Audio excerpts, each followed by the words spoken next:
Hey, everybody, and good morning, good afternoon. Welcome to Azure Flash News Or episode. good evening, Oh, great, good depending evening. on where Just you are if you're in Europe, or when you're listening. yeah, it doesn't matter. It's all good. Anytime. It Welcome to is all Azure good. Flash News episode 94. Today is Friday, the 14th of August.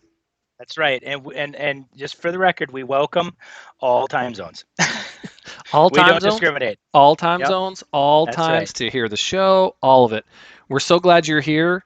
Let me just start out by saying if you're listening right now, then of course you're listening on YouTube. Welcome. Just Yes, make sure you subscribe and like the video. We appreciate that. please do. Yeah, Yep, we really great. do. Yeah, thanks very much for that. Yeah, So, Rick, how's it yep. going? We missed last week, but that's okay. We did. Unfortunately, I had a bit of a scheduling snafu. This is really important to us that we do these podcasts, but even more important are my customers, right? Mark, you and I obsess over our customers, and that's what we're supposed to be doing. That's So, right. unfortunately, sometimes we don't quite get to do. But here's the thing: I'm going to make it up to our loyal followers. Yes, and as a Okay. matter of fact, you even told me about it. Yes, I did. So here's what's going to happen. So I've been doing a ton of research on how things have changed. I'll say evolved, right? Within the context of how we achieve high availability and replication and failover and all these other things within the context of Azure SQL databases. Yes. I've talked to a lot of customers who are concerned because we don't do bidirectional replication or we don't do, This they is Azure SQL thought Database you're talking about. We don't this do is Azure SQL replication database, correct? from They Azure SQL thought Database. Exactly. And oh, you're missing this, you're missing this, you're missing this. Well, here's the deal. In cloud time, right? A lot has changed. So what I'm going to commit to doing is I'm going to be walking people through on kind of we'll call it a one-off episode, excuse me, Mm-hmm. and kind of we're going to start at the gateway Special and the edition. different. Yep, special edition. We're going to start at the gateway and the different ways to actually connect to an Azure SQL database. When you want to use, for example, when you want to use the proxy versus the redirect, right? Mm-hmm. Because there's certain scenarios. How we achieve zero RPO. Okay, just as a teaser, and our zero RPO. Okay, I've never seen RPO. that before. And I can point to the documentation that says I'm not a liar. So All right. zero RPO and like 5-second RTO Yes. based on what we've been able to do. I don't like You Rick the will not liar. I want Rick the truth know teller. exactly. And here's the deal. Not only am I going to tell you, but I'm going to show you. So I've set up an environment that's really cool. And I've been playing with it through SQL Server Management Studio. I've been doing some discovery and I've been doing a lot of, we'll say tire kicking for lack of a better word. Sure.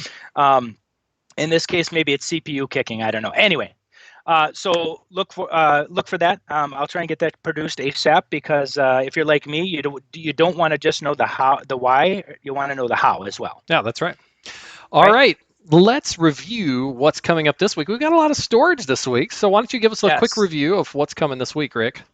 absolutely. So a lot of announcements around storage lately, and as most of you know.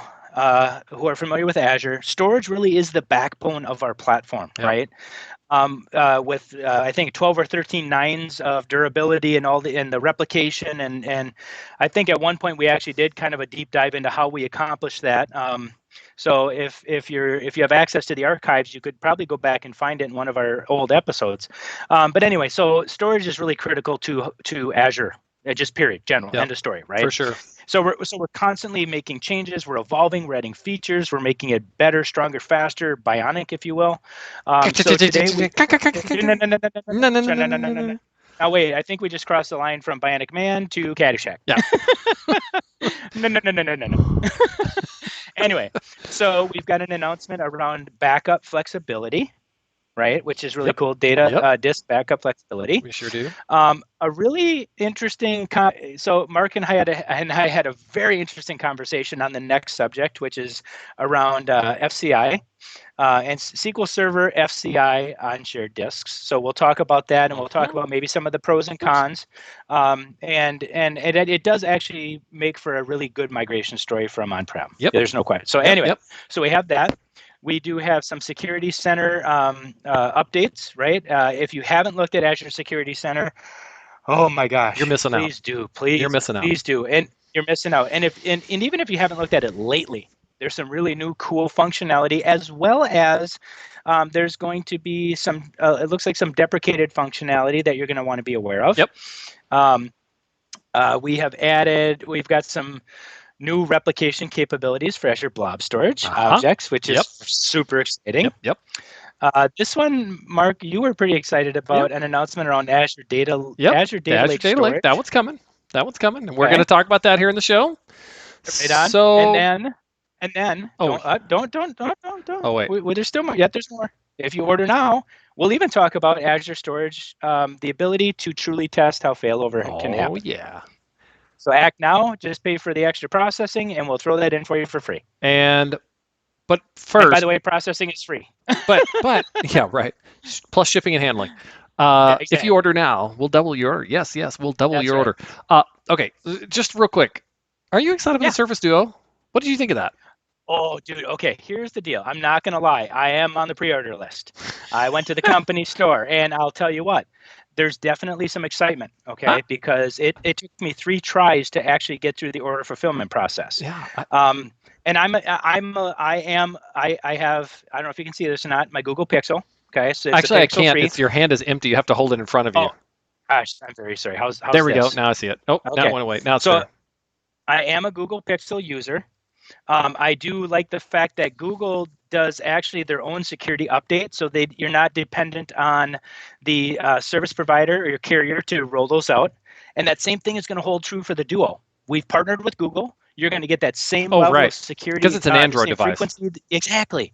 I'm excited. Yeah, it's cool. I mean, when I I do saw like the my video, Android. I'm not gonna, yeah, I saw the video. I was like, wait a minute, that's pretty cool. Like, because it's and bigger, but you can fold it back and then you can use it like a right, phone. I don't know. yep, I think it's pretty cool. tablet.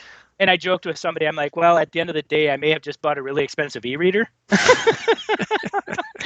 but I don't have one. So Yeah. hey, what the heck, right? I am excited. We're gonna find I out. think that you always have to start someplace, right? And Yeah. when you think about dual screen technology, even if this is just a starting point, just like when we launched the Surface Book, right, with the detachable screen, I'm currently am broadcasting from a Surface Book 3, and I can tell you it is amazing.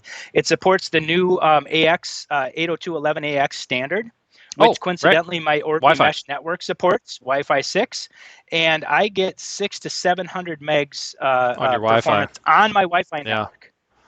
And I have to be honest with you, I have like 40 or 50 devices connected to my Wi-Fi. Yeah, I'm sure you do, Rick. So anyway, all right. So yes, excited about the Duo. I believe it officially goes on sale, I think September 10th. And my hat's off to that team. Yeah. Good job, Panos.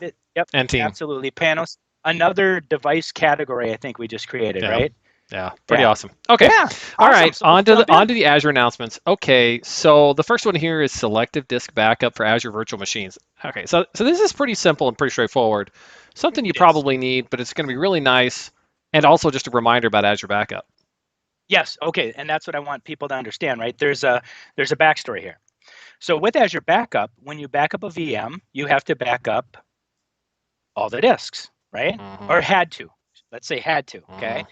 And sometimes you just don't need to do that. Let's say you've got a disk that contains ephemeral information. Maybe you're using it for scratch space. Yep. Maybe you're using it for columnar, temporary data storage. Maybe, whatever it is, right? It just doesn't need to be backed up. So why the heck would you back up that transient information that really has no value once it's gone, right? It could be scratch, right? It could be scratch space for you. Exactly. Yes, absolutely. Absolutely. So now we've announced that you can not. That was the worst handoff I think we've ever did in AFN history. Yeah. I'm sorry about that. I didn't set you up good enough. So, Mark, why don't you tell us what's new? Well, what's new is you can actually just choose to backup and to restore at the disk level, which is great because individual disks. That way you just, if you just have, for instance, let's just say you have a SQL server. It's pretty common that you would have a SQL server, you run SQL on the D drive or whatever, but then you put your backups on the Q drive and then you sweep them off. So then what that means is that if you are going to back up your SQL server, you might find that backing up the SQL engine itself, the program files, is not that valuable. You don't care about that. Right. What you care about is sweeping. So then you can just say, I want to back up the Q drive. That's it. I want to restore the Q drive. That's it. So it's a great new way. But I think the main thing to remember, guys, is that Azure Backup is a built-in first-party platform VM backup capability, and it also does some backups around like Azure SQL, stuff like that, and Azure Files and Blob storage accounts. So, but it's a way for you to like on a platform level, just back stuff up, and it keeps getting better and better all the time. Yep, absolutely. And I like the fact, the backup to me is it's just so it's just and I've done it. Delete star from table. Oh shoot. Yep. Oh, go to the backup, right? It happens. Or remember we had that data incident 6 months ago, and let's go back and there's always whenever you're not backing up, there's always a reason to go to a backup, right? Always, never fails. Well, there's one reason, maybe two, but one reason for sure for a DBA to get fired: no backups. Exactly. And to not test them. So it's really great that you can... And to not test them. Yeah, and that's another important part. Yeah. So this is a great capability. Just to remember, guys, go check out Azure Backup if you've got VMs, and there's some other various and sundry areas you can back up, but check it out. Very cool. Well, and last but not least, it makes it a little bit more cost effective too. That's right. You're only backing up the disk you want to back up. You're not forced to back up the whole. Right. I'll say the whole circus. Right. The whole 3-ring circus. The whole That's right. Because like I said, you may not want to back up the C drive. The operating system drive may actually not be that interesting to you. Yep. Odds are you've got that from an image, or you've got that from a base deployment that you could restore from if needed. That's right. Yeah, absolutely. Okay, very cool. So this one is something that we always thought. I actually never thought this would happen. I thought this was impossible, but you can. I always say you can do anything in code. Dude, okay. So I'm going to date myself a little bit, but nothing's impossible. I taught my dog how to say "I love you." I love you. I love you. I think it's an old Pizza Hut commercial from way, way back in the day. Yes. Anyway, I digress. But you can now, generally available, you can have a SQL Server FCI, failover cluster instance, if you don't know what FCI stands for, on a shared Azure disk. Yep. And so that means you can set up SQL Server on 2 virtual machines, create a disk, share it between the 2, and run SQL Server FCI on both of them, and fail it from one to the other. Why is this important, Mark? Why do we care about this? This is important because it's a great way to migrate existing systems that you don't want to mess with. So if you have a SQL Server instance that has 100 small databases and you didn't want to set up always on availability groups, and you didn't want to upgrade to Enterprise Edition to get all of the bells and whistles, and you just want to kind of keep just using Standard Edition, this is a way for you to get those VMs up to Azure and to continue using FCI the way you're using it today. So and just so we're clear though, why would you want to keep using Standard versus Enterprise, or why would you not want to have availability groups for all these? What's the benefit there? Well, I mean, some databases it's important, and some other databases it might not be important for the extra capabilities of always on availability groups. Always on availability groups was built. Well, yeah. First of all, availability groups, there's a simplified availability group capability in Standard, but in general, if you're using availability groups, you're upgrading to Enterprise. So if you're on Standard and using FCI, then this is kind of your option for getting to the cloud and using SQL Server's native, high availability capabilities. So another reason you might want to do it is if you have something existing, you just want to lift it to the cloud and you don't want to change anything, you don't want to invest any more time. The task at hand is moving to the cloud, not refactoring the database layer. Yeah. This is a great way to do that. But it's still a move and improve, because you still get the cloud benefits, right? So you're not just lift and shift, you're still moving and improving. Well, and you're taking, well, I mean, you get the redundancy in disks and maybe some things that you didn't have on-prem. Yeah, I mean, you're changing your monitoring stack to the Azure platform. You're changing your provisioning stack to the Azure platform. You're using ARM templates as infrastructure as code. There's so many reasons why I think we short sell lift and shift. It just sounds like it's like, oh, well, we just lifted and shifted and now we're in the cloud. It's like, that is completely the wrong way to think about it. That's why I've stopped saying that. Yeah, and Matt Lunzer, we know Matt Lunzer from previous episodes. He's the one who really corrected me, because I'll be honest, I used to call it your mess for less. And he was very quick to correct me. He's like, Rick, this have some sympathy. This is a customer. You just told them their baby's ugly. Yeah. It's not a mess. It's that we their just business. gave their baby some plastic surgery and made it really cute. Yeah, and I mean, I think the thing is that you could. And he's right, by the way. Well, and you could take your virtual machines and move them to the cloud and keep your existing management system. You could keep using SCOM, and you could keep using whatever monitoring solution you're doing. Storage, right. blow up. But you could also, but even if you do keep all of that, you get out of your storage contracts. Those storage contracts can be very expensive. So my goodness, yes. So it's very good. There's a lot of value in it, even if you're just kind of keeping your existing FCI and upgrading it into the cloud. So anyway, it's there for you. And if you have a significant investment in standard SQL, you might. Exactly. Then maybe that's another good Mark, reason. I'm sold. Okay. I was not sold on this before we started our conversation. I'm sold. Yeah. Well, this is a good thing. Yeah, it is a good thing. I just feel like it's options. We've been doing it. People have been doing it this way on premises for a long time, right? Yeah. And naturally, my gut reaction is, well, you just told me your answer is because that's the way we always do it. And as technologists, that's like the worst answer you can give, right? Well, because we've always done it that way. Yeah. But having said that, right, there's a reason why wheels are still just round, because we haven't been able to improve. Because it's fine. It works. Yeah, it works. It's round. It's low friction. There's still some surface friction, some surface tension, but for most part, the wheel just works, right? And this could be one of those cases where they built up tooling muscle, monitoring muscle, knowledge muscle, right, around these things, and they don't necessarily want to throw that away. So I totally get it. Yeah. Like I said, I wasn't sold, but let's just at least say I understand. Yes, that's right. Yeah. Okay. So, what is next? Let's see here. Security Center. This is really important. It really is really important. Go ahead. Go ahead and go. So, again, Azure Security Center. As we mentioned in the beginning of the call, if you're not familiar with it, get familiar with it. If you haven't looked at it lately, you need to revisit it, right? Because we're constantly adding capabilities to protect you, not only from nefarious actors, from potential attack vectors, from exploits, but it's also in some respects protecting you from you, right? As we've come to realize, identity is the new firewall. That's right. I still see a lot of customers wanting to do allowed IPs and denied IPs, right? They've got their list and they think the network is the boundary. Yep. Guess what, guys? Your network's already been compromised. Yep. I've once was told by I believe it was Chuck Enstall, who I respect greatly as a security person. There's two types of customers: those that have been breached and those that don't know they've been breached. That's right. And it starts internally as a social engineering exercise or a vulnerability that they've been able to exploit on the outside, not the outside. So That's right. Just because you think you've got a perimeter that protects you,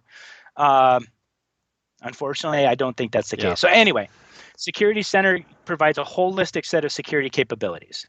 So what are we looking at here, Mark? What's this kind of splash? So here's a couple of different things here. Vulnerability assessments for virtual machines for non-marketplace images. Non-marketplace. So so if you are a BYO VM, right, we can actually do a vulnerability assessments on those as well. Whereas historically it was only the marketplace images, which is exciting. We now have threat protection for Azure Files and Data Lake Storage Gen 2. So this is basically an ML generated anomaly detection type of an algorithm that kind of checks to see if there are things going on that it doesn't recognize. Like certain activities, perhaps? Yes, certain bad activities like egressing data to the wrong place. Yep. Select all, delete. Yes, that's right. Container security improvements. More, there are actually there are 6 policies for SQL Advanced Data Security that are actually deprecated.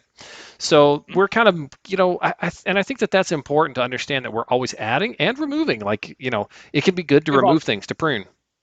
Yeah, evolving. Yeah. I tell you what interests me right now is really kind of cool: container security improvements. So registry scanning and obviously some refresh documentation around best practices and our security center's container scanning capabilities. So specifically around containers, you've got container security features, you've got integration into the registry, you've got integration into AKS itself, right? So we're none of these things are second or third class citizens, right? Right. And it's such a foreign concept for somebody who hasn't been keeping up with Microsoft.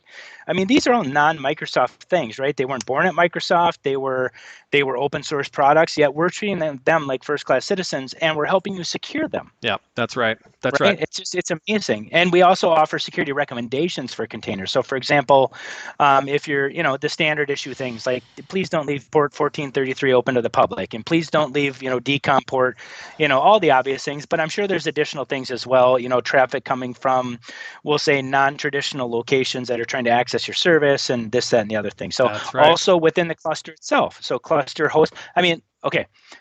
You need to go look at it. Yeah. Suffice it to say, there's a lot there, and you ought to go check it out. Yes, exactly. There's some really good new announcements, really good new capabilities. Yeah, absolutely. Okay. Okay. So actually, I guess. Oh yeah. So we have. Yeah. Okay. So we have two more, actually three more storage related. I was just checking them to make sure that that we go in the best order here. This is going to be just fine. So there's something about Azure Storage that you need to know, and that is that you can now replicate your objects to somewhere else if you want. Yep. You can just say replicate. Go ahead. Extra copy. Okay. Yep.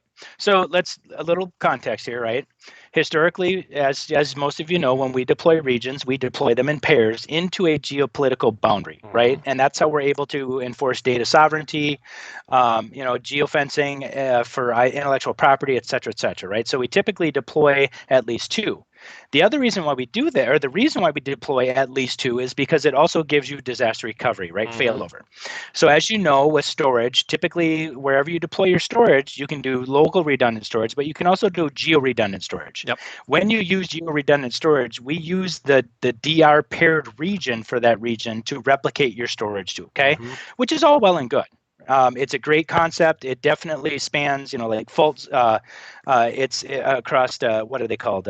What are the word I'm looking for? The faults for the earthquakes and fault lines and it's like different tectonic areas and different weather system areas, stuff like that. Yeah, there's all kinds of considerations, right? But let's say that's not necessarily why you want to replicate your data. Maybe it's not a DR thing. Maybe you want to replicate it to a secondary location for, maybe you're feeding it into a different system, or maybe you're replicating it. You need less latency to go from active. So in other words, you're trying to go from East Coast to West Coast. Let's say you just specifically want East Coast to West Coast, to be able to replicate like that. Well, we don't have a region pair East Coast to West Coast. Right. We have Central to East 2 and some other stuff like that. But let's say you really want to go from two specific regions. Well, guess what? You can do that now. You can do that now. So you can public preview. Yeah, in public preview, you can allow you to replicate block blobs from a container, so it's at the container level, from one storage account anywhere else in the U.S. I think the thing, this announcement that we've kind of mentioned here is that there's new regions added. Both regions have to be added to this preview for you to be able to do it. East 2 and Central U.S. have now been added. And I think there were 4 or 5 others, so it's not everywhere yet. It will be. Storage is always available everywhere, and we always make all of the storage capabilities available everywhere. So this will be available everywhere. Absolutely. So this is awesome. Yep, I really agree. And to your point, like when you talk about East US and you talk about Central US, right? Maybe you've got a lot of customers on that coast, and you don't want your DR to be so far away that it causes either SLA violations for your customers, because you've got an SLA with your customer, or latency that's just unacceptable. So instead of going all the way to West Coast, you go to Central US, and now at least you're eliminating some of that latency. Yep. Or maybe an issue, may not, but it's an option. Or if you wanted to keep it all on the East Coast, you could go from East to East 2, for instance. Very true. So there's just either way, whatever it is now, you get your choice. You get options, and everybody likes options. We're here to provide you options. So check that out. Go check out that preview. Yep, definitely. Okay, so yeah, sure. We'll take a break from regular storage because we're going to come back to it. It's kind of a data lake sandwich here. Yes. So we're starting with some storage. We're moving to data lake. We're going to go back to blob storage. Data lake lifecycle management is now GA, generally available. So what is lifecycle management? Yes, that is a good question. So lifecycle management, essentially, these are policies that basically you can tear down. Okay, so think about when your file comes into storage, typically it lands in hot, right? Yep.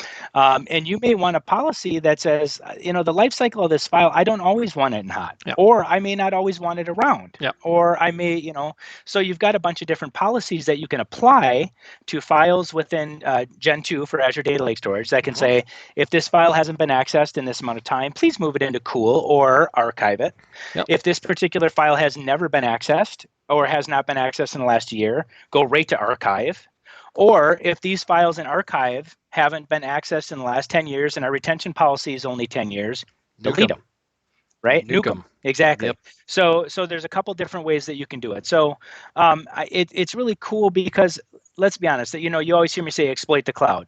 Keeping everything in hot storage is not exploiting the cloud, especially if you're not accessing that historical data on a regular basis. Apply these policies, apply the lifecycle management capabilities, get it into cool, get it into archive, and stop paying as much as you're paying for it. You can save money. Exactly. We're helping you save money. Go save some money, please. Absolutely.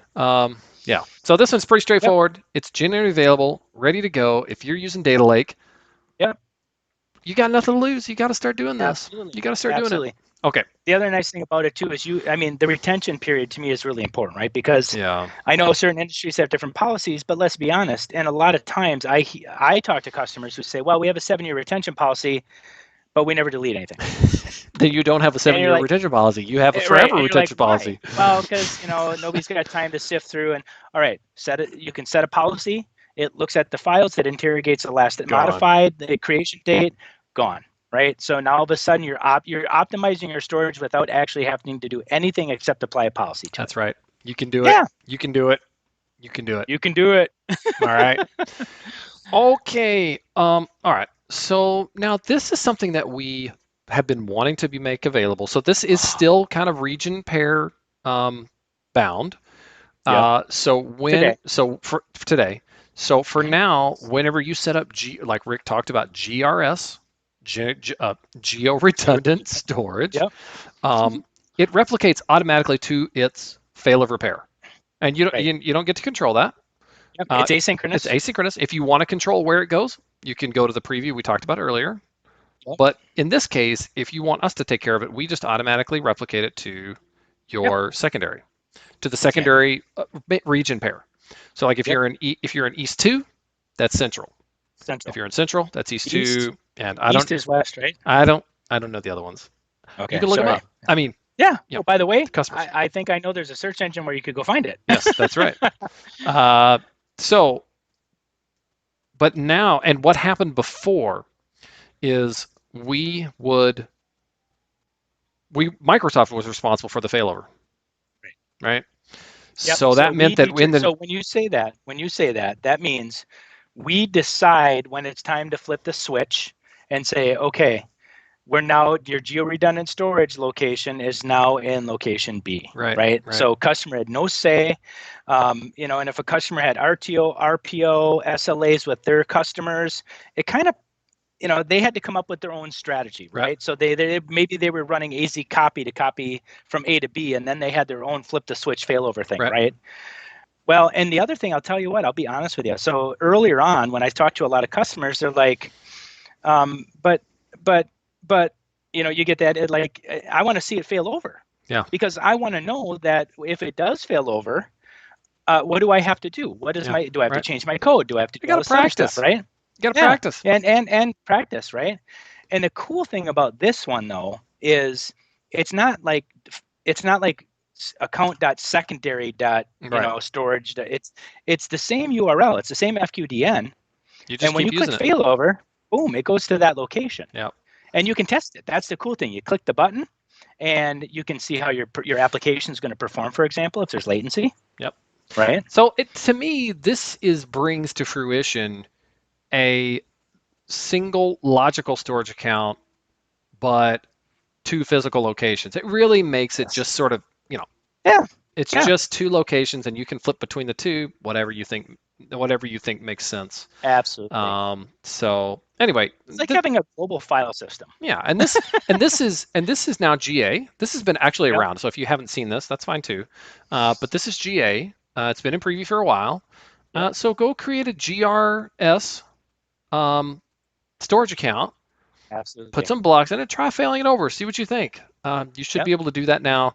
And you just go to the portal and you just click a button and it fails over. Yes. And oh, by the way, not only you can do the portal, of course, but what I've been doing is I've been testing a lot of our failover capabilities by running the invoke command. Okay, so you can actually invoke, for example, if I were to do this in an Azure SQL database, I say invoke -az SQL database failover. And I believe you could do the same. It's very similar with storage. I don't remember the exact command, but it's probably something like invoke AZ storage something. Failover. Exactly. Yep. And then you resource name, group name, storage account name, container name, or whatever it contains. It's probably storage account name. Yep. Probably the storage account name. Yeah. So it's really cool. If you need Here's the cool. Okay. But one more thing. Sorry. One more thing. I just thought about that's really cool. You could now do DR testing as part of your CI/CD pipeline. Sure. Why not? Think about that. You've got a release pipeline, and then you've got an actual test the DR pipeline. So you've got a QA environment with location A, location B, and before this goes to prod, I want to prove that all my application code, all of my configuration settings will work if I fail this over. So basically, you deploy it to A, you deploy it to B, you get your app up and running. Maybe you do some unit testing, some load testing. Then you run the commandlets to fail it over, and then you do unit testing again to say, hey, did I get a 200 response? Did I get a 404? Did I get a? So you, in theory, could actually do DR right in your CI/CD pipeline. Why not? I mean, these are the ways that we avoid these kinds of thorough tests, are how we avoid, very lengthy freeze periods. For instance, retail tends to kind of shut down about early October. Yeah, and code freeze. Yeah, kind of a code freeze. And obviously there are times when we need to not have changes, but how do we shrink that down so that we can free up more time to deploy and to continue getting work done? Absolutely. And having these kinds of thorough tests and capabilities are really what makes it possible. So it really does. And I think if you couple that with, like, for example, pester testing and some of the other testing capabilities we have, you can deploy with quite a bit of confidence. Yes. I know I sleep like a baby when my stuff's running on Azure. I know we've had a few hiccups in the past, but we've learned, we've hardened, we've made corrections. Yes. And so, and part of it is the NyQuil, and part of it might be the, the big Tylenol PM. No, I can't. Big glass of scotch. No, just kidding. Yeah, I know. I sleep like a baby unless my OCD kicks in, and I absolutely have to figure out how we do HA with Azure SQL databases. And last night, the last time I looked at the clock, it was about 1:45 in the morning. my high school band director used to say, yep, I slept like a baby. Sleep an hour, cry an hour. Sleep an hour, cry an hour. Dude, I'm stealing that. Yeah. Totally. Please do. That's awesome. Please feel free. Love it. Well, I think that's the show, man. This is a great show. Lots of good announcements this week. And I just, we've said this before, but I just want to say to everybody, hope you guys are doing well. I hope you're staying sane. We did have, like I said, we had a great reach out from some folks in regards to how they're staying sane. I love the recommendation. I think his name was it Olin? I don't want to misrepresent his name, but a garden. So basically what he did, I believe he was in the Netherlands area. Yeah. And basically planted his own garden, and what a great, you get to watch it grow. You have to cultivate it. To me, that's an awesome way to stay sane. Yeah. You got to find things to do. Totally. Otherwise, you end up like Jack Torrance in The Shining, right? Yeah. You sit at your keyboard, all work and no play makes Homer something. To paraphrase. Yeah, well, that's from The Simpsons. Yeah, it's a spoof on The Shining. I know. Anyway, I really do hope everybody's doing okay. If you're suffering, if you're struggling, I know I unfortunately had a recent situation with a family friend who couldn't quite handle some of the everything that's going on, unfortunately, and it didn't end well. I will say, no matter what your situation, no matter how isolated you're feeling in these times of self isolation and some of the other things, you've got friends. Mark and I are two of those. Yeah, absolutely. even it doesn't have to be Azure related, man. If you're saying, hey, Rick, what do you do to stay sane in the pandemic? Reach out to me. Yeah. Reach out to Mark. Mark is a very multi-talented musician. So I'm guessing he spends a lot of time tuning his musical skills, but I know Mark has got other interests as well. Yeah. You gotta take. I was just gonna say you gotta find things to do, but I think just to kind of sound off on that, it's okay not to be okay. So if you're not Thank you. Yeah. I'm stealing that one too. Yeah. Hey. Dude, you're full of them. I know. You're like the Don. What can I say? No, you're right. It's okay to not be okay, but just know you've got friends. If you truly feel like there's nobody to reach out to, anything that I hear or any kind of communications that I would receive in that respect would be completely confidential. But just know there's always somebody there available. Absolutely. Absolutely. Yeah. Second that. Ditto. Yeah. Yeah. So hope you enjoy it. Oh, well, before we go, Mark, if they need to reach out to you for Azure or otherwise, how does one get in contact with you? You can catch me on Twitter at mgarner, or you can email me at my Microsoft email address. Feel free. It's mgarner@microsoft.com. Feel free to do that. Rick, what about you? Garner, right? Not Gardner. N-E-R, no D. Although there's a Mark Gardner. There is a Mark on our team. We're on the same team. Yeah. On our team, yes, there's a Mark Gardner with a D. So it's Mark Garner, Mark Gardner. Anyway. No D. Just be clear. No D. For me, I mean, if you send it to Mark Gardner, I'm sure he'll be happy to get it too, but he might be like, what is this? He would probably go, oh, wait, I know who this is for, and forward it too, by the way. Right. Absolutely. And Rick, what about you? If you need to get a hold of me, I can absolutely be reached at rickwey@microsoft.com. Mm-hmm. I do monitor the Twitter feed, so of course you can DM us or tweet us at Azure/News. If you would prefer not to reach out on those forums, I'm on LinkedIn, of course. Yeah. I have my own personal domain, so you can, even if you want to avoid those types of outlets, you can reach me at rick@weinberg.com. Yeah. Like I said, never. The biggest mistake you can make is to not reach out. So anyway, hope everybody's doing well. Always look forward to these sessions. I love chatting with Mark. I miss you, man. I wish being in the office. I'm just, it's breaking my heart, but at least we get to have this quality time together. It's going to be a while. Yeah, I know. But hopefully, those of you out there are finding the same kind of way to stay sane and have quality time. Yep. So until the next episode, I ask that you please keep your feet on the ground, keep your fingers on your sanitized keyboard, keep your head in the cloud, of course, but also stay safe and stay healthy. Yes, absolutely. Thanks, everybody. See you later. Thanks, everybody. Take care.